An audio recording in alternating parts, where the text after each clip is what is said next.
திருச்சிற்றம்பலம். ஹரஹர நம பார்வதி பதையே. ஹரஹர மகாதேவாம். தென்னாடுடைய சிவனே போற்றி, எந்நாட்டவர்க்கும் இறைவா போற்றி. ஏகம்பத்துரை எந்தாய் போற்றி, பாகம் பெண்ணுரு ஆனாய் போற்றி. அண்ணாமலையும் மன்னா போற்றி, கண்ணாரமுத கடலே போற்றி. காவாய் கனக திரளே போற்றி, கைலை மலையானே போற்றி போற்றி. திருச்சிற்றம்பலம். எல்லாம் வல்ல சிவபரம்பொருளின் பொன்னார் திருவடிகளை மனம் மெய் மொழிகளால் வணங்கி பெருமானுடைய திருவருளை வேண்டியும், திரு கைலாய பரம்பரை மெய்கண்ட சந்தானம் திருப்பேரூர் ஆதீனம் குரு முதல்வர் சாந்தலிங்க பெருமான் அவர்களினுடைய திருவடிகளை வணங்கியும், 24வது பட்டமாக விளங்கிய குரு மகா சந்நிதானம் தமிழ்நெறி வழிபாட்டு தந்தை நூற்றாண்டு விழா இன்று நிறைவு நாளாக கொண்டாடுகின்ற அந்த பெருமானினுடைய தெய்வ பெருந்திரு சாந்தலிங்க ராமசாமி அடிகளார் அவர்களினுடைய பொற்பாதங்களை வணங்கி, தற்போது 25வது பட்டமாக பேரூர் ஆதீனத்தின் குருமகா சன்னிதானமாக விளங்கி அருளாட்சி செய்து கொண்டு வருகின்ற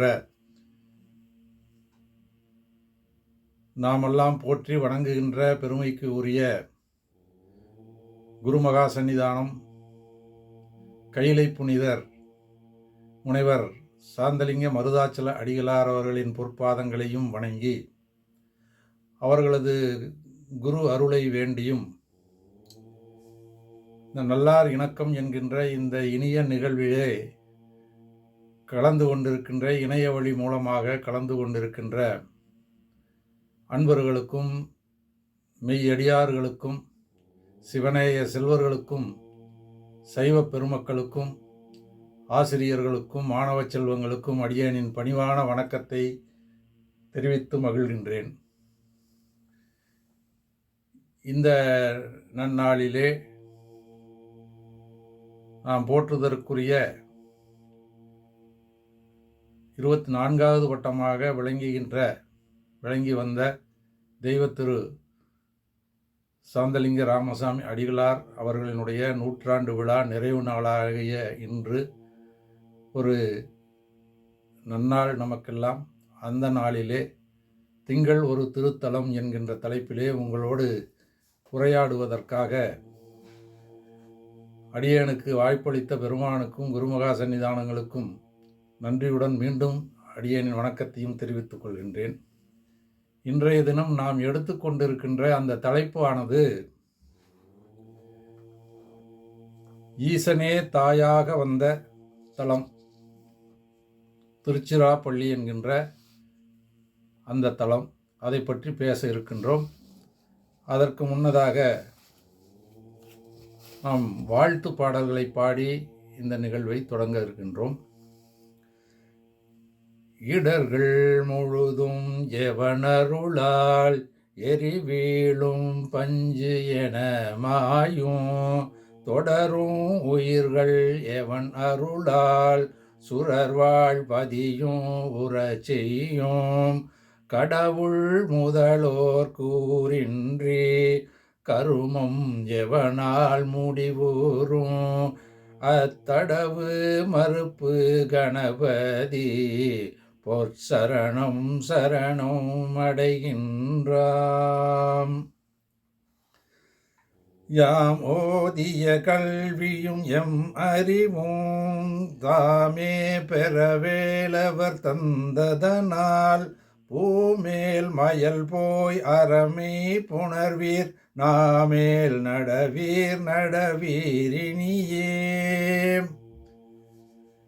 சீராரும் சதுர்மறையும் தில்லை வாழந்தனரும் பாராரும் புலிமுனியும் பதஞ்சலியும் தொழுதேத்த வாராரும் கடல் புடைசூழ் வையமெல்லாம் ஈடேற ஏறாறு மணிமொன்றுள் எடுத்த திருவடி போற்றி. நன்றே வருகினும் தீதே விளைகினும் நான் அறிவது ஒன்றேயும் இல்லை உனக்கே பரம். எனக்கு உள்ள எல்லாம் அன்றே உனதென்று அழித்து விட்டேன். அழியாத குணக்குன்றே அருட்கடலே இமவான் பெற்ற கோமளமே. பூழியர்கோன் வெப்பொழித்த புகலியர்கோன் கழல் போற்றி. ஆழிமிசை கல்மிதப்பில் அணைந்த பிரானடி போற்றி. வாழி திரு நாவலூர் வன் தொண்டர் பதம் போற்றி. ஊழிமளி திருவாத ஊர திரு தாழ் போற்றி. திருச்சிற்றம்பலம். ஏற்கனவே நாம் குறிப்பிட்டது போல இன்றைக்கு நாம் சிந்திக்கின்ற திருத்தலமானது ஈசனே தாயாக வந்து அருள் புரிந்த திருச்சிராப்பள்ளி என்னும் திருத்தலம். தென் கைலாயம் என்கின்ற இந்த திருத்தலமானது சோழவள நாட்டிலே தற்போதைய தமிழ்நாட்டினுடைய நடுப்பகுதியாக விளங்குகின்ற அந்த ஒரு சிறப்பான இடத்திலே அமைந்துள்ள ஒரு திருநகரமாகும் திருச்சிராப்பள்ளி. வடக்கிலே திருச்சி என்று அழைக்கப்படும். இந்த தலமானது காவிரி ஆற்றினுடைய தென்கரையிலே அமைந்துள்ளது.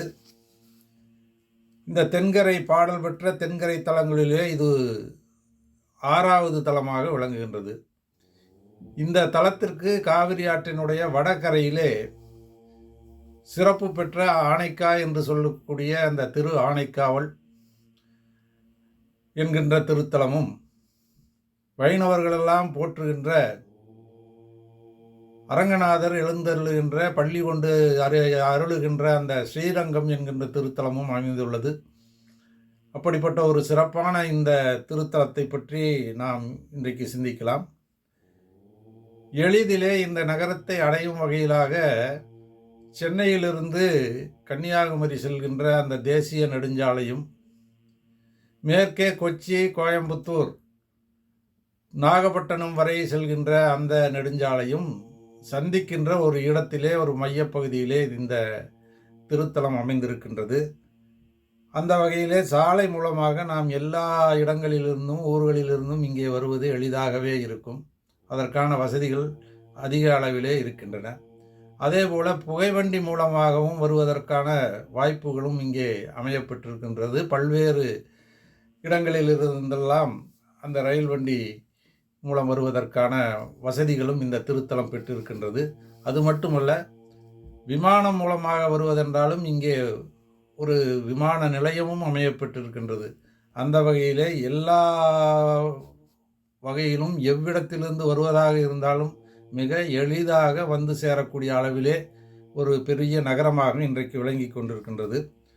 ஒரு காலத்திலே இந்த நகரிலே இருக்கின்ற ஒரு பகுதியாக விளங்குகின்ற அந்த உறையூர் என்று சொல்லப்படுகின்ற பகுதியை சோழர்கள் தங்கள் தலைநகரமாக கொண்டு ஆட்சி புரிந்து வந்தார்கள். அப்படிப்பட்ட ஒரு சிறப்பு பெற்றது இந்த ஊர். அது மட்டுமல்ல, இந்த திருச்சி நகரிலே மலைக்கோட்டை என்று சொன்னால் எல்லோருக்குமே தெரியும். அவ்வளவு ஒரு பிரபலமான ஒரு தலம் இது. இந்த தலத்திலே எழுந்தருள் இருக்கின்ற அந்த பெருமானினுடைய திருப்பெயரானது தாயுமானவர் என்று சொல்லப்படுகின்றது. தற்போதைய நிலையிலே தாயுமானவர் என்றே போற்றப்படுகின்றார். ஆனால் முந்தைய நிலையில் செவ்வந்திநாதர் என்ற திருப்பெயரிலே பெருமான் இங்கே எழுந்தருளி இருந்தார். அது பின்னர் தாயுமானவர் என்று மாறிற்று. அதற்கான விளக்கங்களை நாம் பின்னர் பார்க்க இருக்கின்றோம். மாத்ரு பூதேஸ்வரர் என்றும் அழைக்கப்படுகின்றார். அது மட்டுமல்ல, இங்கே மீனாட்சி சுந்தரேஸ்வரர் என்று கோயில், நாம் மலையிலே ஏறும் பொழுது பாதி வழியிலே அமையப்பெற்றிருக்கின்றது. அந்த வகையிலே சுந்தரேஸ்வரராகவும் இறைவன் இங்கே விளங்குகின்றார். பெருமானுடைய திருச்சன்னதிக்கு அருகிலேயே சந்திரசேகரரும் ஆனந்தவல்லியுமாக அப்பனும் அம்மையும் எழுந்தருளுகின்றார்கள். அந்த வகையிலே சந்திரசேகர் என்ற பெயரும் இந்த பெருமானுக்கு வழங்கப்படுகின்றது. இப்படி பல்வேறு பெயர்களால் இறைவன் இங்கே எழுந்தருளி இருக்கின்ற இறைவன் போற்றப்படுகின்றார். அதே போல அம்பிகையும் இங்கே எழுந்தருளிருக்கின்ற அம்பிகையின் திருப்பெயர் மட்டுவார் குழலி, அதாவது வடமொழியிலே சுகந்த குந்தலாம்பிகை என்று சொல்வார்கள். அப்படி பிற பெயர் வழங்குகின்றது. ஏற்கனவே சொன்னது போல சுந்தரேஸ்வர பெருமானும் மீனாட்சியுமாக அம்மை அங்கே இருக்கின்றார். அதே போல சந்திரசேகரர் உடனுடாக இருக்கின்ற அம்மையினுடைய பெயர் ஆனந்தவள்ளி. இப்படி பல்வேறு பெயர்களால் அம்மையும் இந்த திருத்தலத்திலே எழுந்தருளுகின்றார். இந்த திருத்தலத்தினுடைய புராண பெயர் என்று நாம் பார்க்கும் பொழுது சிரபுரம் என்று அழைக்கப்பட்டு வந்தது. சிரபுரம் என்பது இதனுடைய புராதனமான அந்த புராண பெயர். மலைக்கோட்டை என்றும் சொல்லப்படும். ஏனென்றால் இந்த ஊருக்கே மலைக்கோட்டை என்று சொன்னாலே திருச்சி மலைக்கோட்டை என்பது தான் எல்லோருக்கும் தெரியும். அந்த வகையிலே மலைக்கோட்டை என்று சொன்னாலும் இந்த ஊரை பற்றி தெரிந்து கொள்ள முடியும். அது மட்டுமல்ல, முத்தலை மலை, பிரமகிரி என்று பல பெயர்களும் இங்கே இந்த தலத்திற்கு விளங்குகின்றது. முத்தலை மலை என்று ஏன் அழைக்கப்படுகிறது என்று சொன்னால், இந்த தாயுமானவர் சுவாமி எழுந்தருளுகின்ற அந்த திருமலையானது கீழே ஒரு மலையாகவும், பெருமான் எழுந்தருளுகின்ற இடம் நடுவிலே ஒரு மலை போலவும், உச்சியிலே விநாயகப் பெருமான் உச்சி பிள்ளையாராக அமர்ந்திருக்கின்ற இடம் ஒரு மலையாகவும், 3 மலைகள் ஒன்று சேர்ந்தது போல ஒரு தோற்றம் இருப்பதனாலே இது முத்தலை மலை என்றும் அழைக்கப்படுகின்றது. அதே போல பிரமன் வந்து வழிபட்டதனாலே பிரமகிரி மலை என்றும் இந்த திருத்தலம் போற்றப்படுகின்றது. இப்படி பல்வேறு பெயர்களால் அழைக்கப்படும் இந்த திருத்தலத்திலே இருக்கின்ற தல மரமானது வில்வ மரம் என்ற அந்த இறைவனுக்கு மிகவும் உகந்ததான அந்த வில்வ மரம் தல மரமாக இங்கே இருக்கின்றது. அதே போல தீர்த்தம் என்று பார்த்தால் அந்த பிரமனால் அமைக்கப்பட்ட பிரம தீர்த்தமும் காவிரி நதியே இறைவனுக்கு இங்கே தீர்த்தமாக அமையப்பட்டிருக்கின்றது. அந்த வகையிலே பிரம தீர்த்தம், காவிரி நதி என்ற இரண்டுமே தீர்த்தமாக இருக்கின்றது. எனவே ஒவ்வொரு திருத்தலத்தை பொறுத்தவரையிலும் தலம், மூர்த்தி, தீர்த்தம் என்கின்ற 3ம் அமையப்பெற்று சிறப்புற விளங்குவதை ஒரு சிறந்த தலமாக நாம் பார்க்கின்றோம். அந்த வகையிலே இந்த திருத்தலமானது தலம், மூர்த்தி, தீர்த்தம் என்ற 3 வகையினாலும் சிறப்பு பெற்றிருக்கின்ற ஒரு தலம். அடுத்ததாக நாம் இந்த தலத்தினுடைய தல வரலாறு பற்றி நாம் சிந்திக்க இருக்கின்றோம். அந்த தல வரலாற்றிலே தான் இந்த பெருமானுக்கு முந்தைய பெயராக இந்த செவ்வந்திநாதர் என்ற பெயர் விளங்கியது என்பதை நாம் அறிந்து கொள்ள முடிகின்றது. இந்த தல வரலாற்றிலே என்ன சொல்கின்றார்கள் என்று சொன்னால், திருச்சிராப்பள்ளி ஏற்கனவே சொன்னதுதான் உறையூரை தலைநகராக கொண்டு முற்கால சோழ மன்னர்கள் ஆண்டு வந்தார்கள். அத்தகைய ஒரு சோழ மன்னன் உறையூரிலே தலைநகராக கொண்டு ஆண்டு வந்த பொழுது இங்கே அமையப்பட்டிருக்கின்ற அந்த மலை கோட்டையினுடைய கீழே இருந்த ஒரு நந்தவனம், அந்த நந்தவனத்திற்கு அருகிலே திருமூலருடைய மரபிலே வந்த சாரமா முனிவர் என்று முனிவர் அங்கே வாழ்ந்து வந்தார்.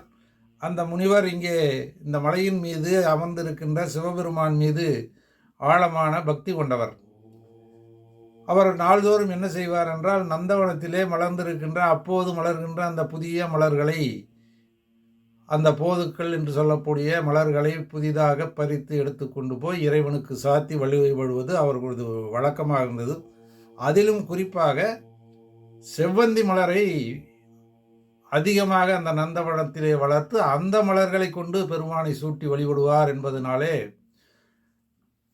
அந்த இறைவனை செவ்வந்திநாதர் என்று அழைப்பதற்கு காரணமாக அது அமைந்தது.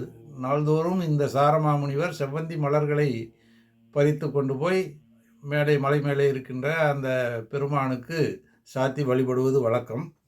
இப்படி இந்த பணியை அவர் தொடர்ந்து செய்து கொண்டிருக்கின்ற பொழுது, ஒரு நாள் அரசனினுடைய அந்த படை வீரர்கள் எல்லாம் அந்த வழியே சென்றவர்கள் நந்தவனத்துக்குள்ளே சென்று மலர்களை திருடி மன்னனிடம், அங்கே உறையூரில் இருக்கின்ற மன்னனிடம் கொண்டு போய் கொடுத்தார்கள்.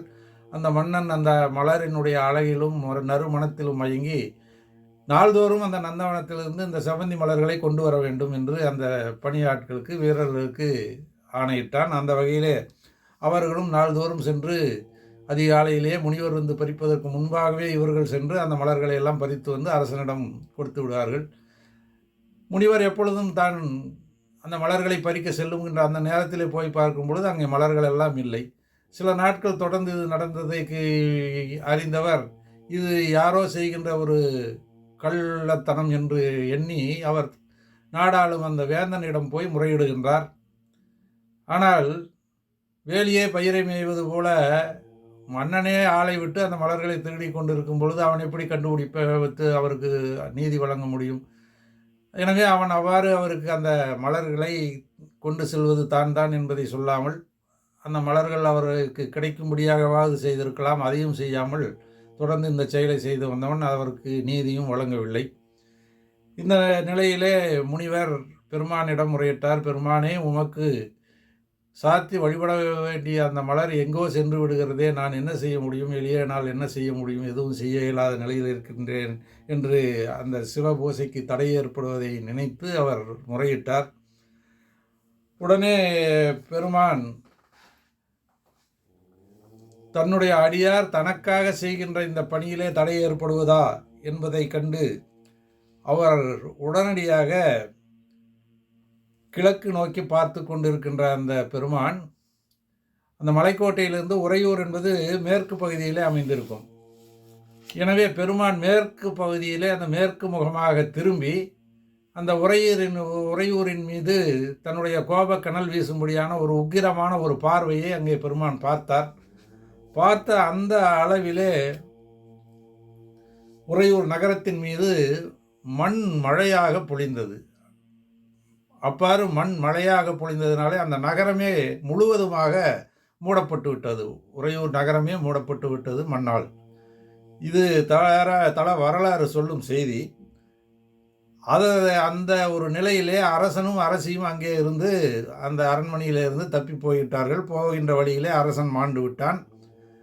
அப்பொழுது அரசனுடைய மனைவியான அந்த அரசி கருவுற்றிருந்த சமயம் அவள் அங்கிருந்து வேறு இடத்திற்கு சென்றால் பின்னர் அவள் ஒரு ஆண்மகவை ஈன்று அந்த ஆண்மகவு, அதாவது அவள் அரசன் மாண்ட உடனே அவள் தன் உயிரை விட துணிந்து காவிரி கரையோரமாக செல்கின்றார். காவிரியிலே விழுந்து விட வேண்டும் என்ற எண்ணத்திலே அப்பொழுது ஒரு சிவனடியார் அவளை காப்பாற்றுகின்றார்.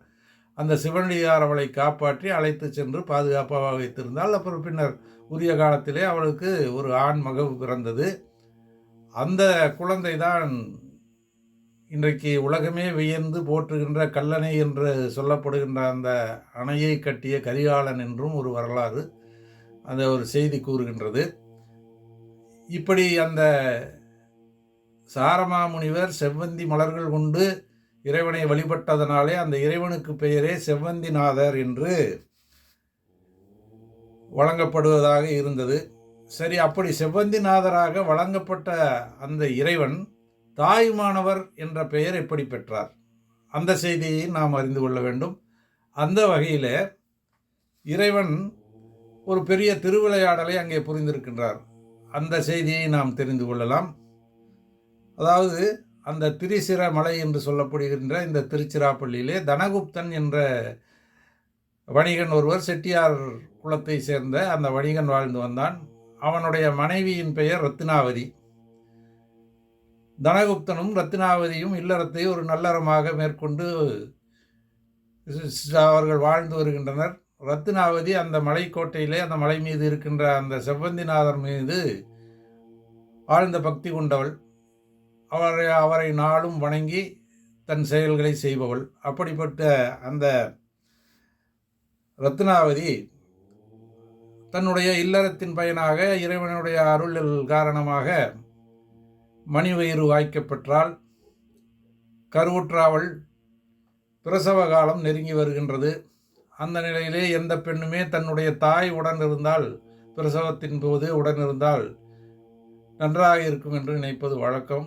அந்த வகையிலே இந்த ரத்னாவதியும் தன்னுடைய தாய், அவளுடைய தாய் பூம்புகாரிலே வசித்து வருகின்றாள். அந்த பூம்புகாருக்கு செய்தி அனுப்பி அவளை தன்னுடைய தாயை வருமாறு கேட்டுக்கொண்டாள். தாயும் இந்த செய்தி கேட்டு உடனே கிளம்பி பூம்புகாரிலிருந்து வருகின்றாள். அப்படி வரும்பொழுது பிரசவத்திற்கு அந்த தேவையான மருந்துகள், எண்ணெய் போன்ற வகைகளை எல்லாம் அவள் எடுத்துக்கொண்டு இங்கே வருகின்றாள். அவள் திருச்சியை அடைகின்ற நேரத்திலே, ஏனென்றால் பூம்புகார் காவிரியின் வடகரையிலே அமைந்திருக்கின்றது. அதனால் அந்த வழியே வந்து திருச்சி அருகே வந்து காவிரி ஆற்றை கடந்து இந்த திருச்சிராப்பள்ளியாகிய திருச்சிராப்பள்ளிக்குள்ளே வர வேண்டும் அவள். அப்படி வரும்பொழுது காவிரியிலே வெள்ளப்பெருக்கெடுத்து ஓடுகின்றது. அந்த நாட்களிலெல்லாம் இப்பொழுது இருப்பது போல அந்த கடந்து செல்வதற்கான பாலங்களோ மற்ற வசதிகளோ இல்லாத ஒரு நிலை. எனவே அவளால் உடனடியாக அந்த வடகரையிலிருந்து காவிரி ஆற்றை கடந்து தென்கரைக்கு வர இயலவில்லை. எனவே அவள் செய்வது அறியாது அங்கேயே தங்கிவிட்டாள். ரத்தினாவதியோ தன் தாய் இன்னும் வந்து சேரவில்லையே, பிரசவ காலம் நெருங்கி கொண்டிருக்கின்றே என்று அவள் செய்வது அறியாது திகைத்தாள், பதைப்புடன் இருந்தாள். சரி, தெய்வ திக்கற்றவர்களுக்கு தெய்வமே துணை என்று சொல்வார்கள் அல்லவா, அந்த வகையிலே தன் தாய் வராத நிலையிலே இவள் அந்த மலை மீது எழுந்தருளி அருள்பாலிக்கின்ற செவ்வந்திநாதரிடம் முறையிட்டால், பெருமானே, என்னுடைய தாய் பிரசவத்தின் போது வந்து சேர முடியவில்லை, இதற்கு நீங்கள்தான் ஒரு நல்ல வழிகாட்ட வேண்டும் என்று அவள் விண்ணப்பிக்கின்றாள். அவளது விண்ணப்பத்தை எப்பொழுதுமே பெருமான் அடியார்களது விண்ணப்பத்தை கேட்ட உடனே அவற்றை நிறைவேற்றி கொடுப்பதற்காக அவர் எழுந்தருள்வது வழக்கம். அந்த வகையிலே தன்னுடைய அடியாராகிய விளங்குகின்ற அந்த பெண்மணி இந்த விண்ணப்பத்தை வைத்த உடனே அவளுக்கு உதவ வேண்டும் என்கின்ற அந்த கருணை நோக்கோடு பெருமான் கரையிலா கருணைமா கடல் என்று திருவிசைப்பாவிலே ஒரு பாடல் வரும். அப்படி கரையிலா கருணைமா கடலான அந்த செவ்வந்திநாதர் இந்த ரத்தினாவதியினுடைய தாய் வடிவிலே அவளுடைய உருவம் கொண்டு இவள் வீட்டுக்கு வருகின்றார். தன் தாய் வந்து விட்டதாக எண்ணி இவளும் மிக மகிழ்ந்தாள். உடனே அங்கே வந்திருந்த பெருமான் அவளுடைய தாய் வடிவிலே அங்கே இருந்து அவளுக்கு வேண்டியனவற்றை எல்லாம் செய்து பிரசவம் நல்லபடியாக, அதுவும் சுகப்பிரசவமாக நடக்கும்படியும் செய்தார். வேண்டிய மருந்துகளை எல்லாம் கொடுத்து ஒரு சில நாட்கள் அங்கேயே தங்கியிருந்து அவளுக்கு தேவையான பணிகளை எல்லாம் செய்து கொடுத்து கொண்டிருந்தார் இந்த தாயாக வந்த ஈசன். இந்த நிலையிலே காவிரியிலே வெள்ளம் வடிந்தது. மறுகரையிலே இருந்த ரத்னாவதியினுடைய உண்மையான தாயார் இங்கே வீடு வந்து சேர்கின்றாள். வீட்டிற்குள் வந்தால் இங்கே ஏற்கனவே ஒரு தாய் இருக்கின்றாள். அவள் வந்த உடனே இந்த ரத்னாவதிக்கு பெரும் குழப்பமாகிவிட்டது. யார் தாய்? ஏற்கனவே தாய் நம் வீட்டுக்கு வந்து விட்டாலே, இப்பொழுது ஒரு பெண் வருகிறாளே, அவளும் நம் தாய் போலவே இருக்கின்றாளே, யாராக இருக்கும் என்று அவளுக்கு ஒரு குழப்பம். என்னவாக இருக்கும் என்று அவள் குழம்பி பெருமானை மனதிலே நினைத்தாள். அந்த அளவிலே பெருமான் அங்கிருந்து மறைந்தார். தாயாக அங்கே வந்து அவருக்கு இந்த பெண்ணுக்கு பணிவிடை செய்து வந்த பெருமான் மறைந்து தேவியுடன் அவர் இடபாருடராக இந்த ரத்னாவதிக்கு காட்சி அருளினாள். அப்பொழுதுதான் அவள் புரிந்து கொண்டாள், தனக்கு தாயாக வந்து தனக்கு பிரசவம் நல்லபடியாக நடக்கும்படியாக செய்து அருளியது இறைவன்தான் என்பதை அவள் உணர்ந்து அப்படியே மகிழ்ந்து ஆனந்த கண்ணீர் அவர் கண்களிலே வடிய மகிழ்ந்து பெருமானை வணங்கினாள். தாயுமாக வந்ததனால் தாயுமானவர். அதாவது பொதுவாக பெண்கள் குழந்தை பெற்றவுடன் தாய் ஆகிறாள், குழந்தை பெற்ற பெண் தாய் ஆகிறாள். ஆனால் இங்கே பெருமான் அவளுடைய தாயை போல வந்ததினால் தாயும் ஆகி வந்தார். அதனால் அவர் தாயும் ஆனவர். எனவே அந்த ஒரு அற்புதமான செயலை தாயுமாக வந்து அந்த பெண்ணுக்கு பிரசவம் நடக்க அருளியதனாலே செவ்வந்திநாதராக விளங்கி வந்த அந்த பெருமான் அன்று முதல் தாயுமானவர் என்று வழங்கப்பட்டார். அந்த தாயுமானவர் என்ற பெயரே அவருக்கு நிலைத்து நின்றுவிட்டது. இன்றும் நாம் தாயுமானவர் என்றுதான் அந்த சிராப்பள்ளியிலே எழுந்தருளுகின்ற பெருமானை நாம் அழைத்து மகிழ்கின்றோம், வணங்குகின்றோம். இந்த செய்தியை நினைவுபடுத்துவது போல ஆண்டுதோறும் இந்த தலத்திலே நடைகின்ற இந்த சித்திரை பெருவிழா, பிரம்மோற்சவம் என்று சொல்லப்படுகின்ற அந்த பெருவிழாவிலே 5ஆம் நாளன்று இந்த ரத்னாவதிக்கு பெருமான் பிரசவம் பார்த்த அந்த ஒரு நிகழ்வை நடத்தி காட்டுவார்கள். அதாவது பெருமான் சோமாஸ்கந்தர் வடிவிலே அங்கே எழுந்தருள்வார். ரத்னாவதியின் சிலை அங்கே வைக்கப்படும். பின்பு திரையிடப்படும். திரையிட்ட பிறகு சிறிது நேரம் கழித்து திரை விளக்கப்படும். அப்பொழுது ரத்னாவதியின் கையிலே ஒரு குழந்தை இருக்கும். பிரசவம் முடிந்து ரத்னாவதிக்கு குழந்தை பிறந்ததாக ஐதீகம். அப்படி இந்த விழாவை அந்த 5ஆம் நாளிலே மிக சிறப்பாக இன்றளவிலும் கொண்டாடி கொண்டிருக்கின்றார்கள். இது தொடர்ந்து நடைபெறுகின்றது. அப்பொழுது அங்கு வந்திருக்கின்ற அந்த பக்தர்களுக்கெல்லாம் அந்த பிரசவத்திற்கு தேவையான மருந்தும் அந்த எண்ணெயும் பிரசாதமாக அங்கே வழங்கப்படுகின்றது. இந்த செயல் தொடர்ந்து நடைபெற்று வருகின்றது. இது அல்லாமல் மற்றொரு சிறப்பும் இந்த திருத்தலத்திற்கு உண்டு. அதாவது ஒரு வரலாறு என்ன என்று சொன்னால், ஒரு முறை இந்த வாயு பகவானுக்கும் ஆதிசேடனுக்கும் இடையிலே ஒரு போட்டி வந்தது. தங்களுக்குள் யார் பலம் வாய்ந்தவர் என்பதை நிரூபிக்க வேண்டும், அதற்காக ஒரு போட்டி வைத்துக் கொள்ளலாம் என்று இருவரும் முடிவு செய்தனர். அந்த வகையிலே ஆதிசேஷன் தன்னுடைய வாளால் கைலை மலையை சுற்றி பிடித்து கொண்டார். வாயுதேவன் அவரை அந்த ஆதிசேடனை அந்த கைலை மலையை பிடித்து கொண்டிருக்கின்ற அந்த ஆதிசேடனை அந்த மலையை விட்டு விலக்கி கைலை மலையை விடுவிக்க வேண்டும். அதுதான் போட்டி.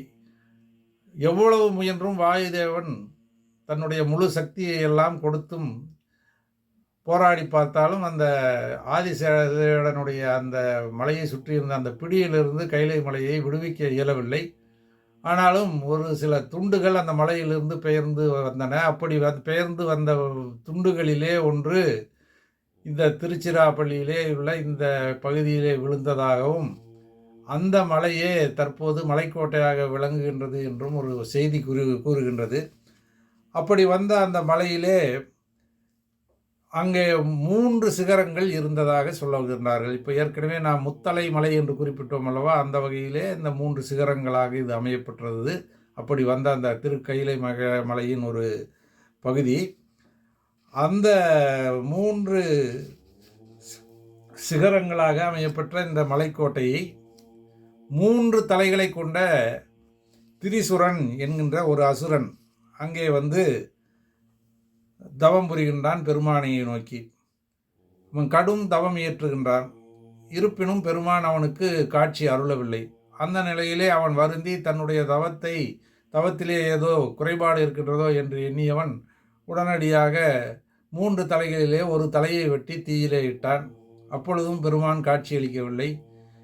மீண்டும் 2வது தலையையும் வெட்டி தீயில் இட்டான். அந்த நிலையிலும் பெருமானுடைய திருக்காட்சி அருளப்பெறவில்லை. எனவே தனது 3வது தலையையும் வெட்டிக்கொள்ள அவன் முயற்சி செய்யும் பொழுது பெருமான் கருணையுடன், இவன் இதற்கு மேலும் இவன் இந்த செயலை செய்ய நாம் அனுமதிக்கக்கூடாது, இவனுடைய தவத்தை மெச்சி இவனுக்கு நாம் திருக்காட்சி அருள வேண்டும் என்று பெருமான் அவனுக்கு காட்சி அருளினார். அவன் உடனே மனம் மகிழ்ந்து பெருமானை வணங்கினான். பின் பெருமானை வணங்கியவன் அவன் பெருமானிடமிருந்து ஒரு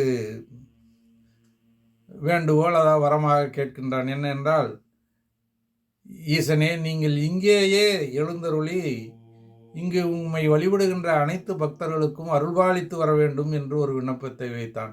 பொதுவாக அசுரர்கள் இத்தகைய ஒரு கோரிக்கை வைக்க மாட்டார்கள். தமக்கு வேண்டும் வரத்தை பெறுவதிலேயே குறியாக இருப்பார்கள். ஆனால் இவன் இங்கே எழுந்தருளி வருகின்ற இங்கே உம்முடைய பக்தர்கள் அனைவருக்கும் அருள்பாலிக்க வேண்டும் என்று ஒரு வேண்டுகோளை வைத்தான். உடனே பெருமானும் அதற்கு ஒத்துக்கொண்டார். அங்கேயே எழுந்தருளி இன்று வரை அவர் அருள்பாலித்து வருகின்றார். அதனால் இந்த திரிசிரன் என்கின்ற அந்த அசுரனின் பெயராலேயே இத்தலம் திரிசிராமலை என்று வழங்கப்படுகின்றது. இங்கே எழுந்தருளி இருக்கின்ற இறைவனும் திரிசிரநாதர்.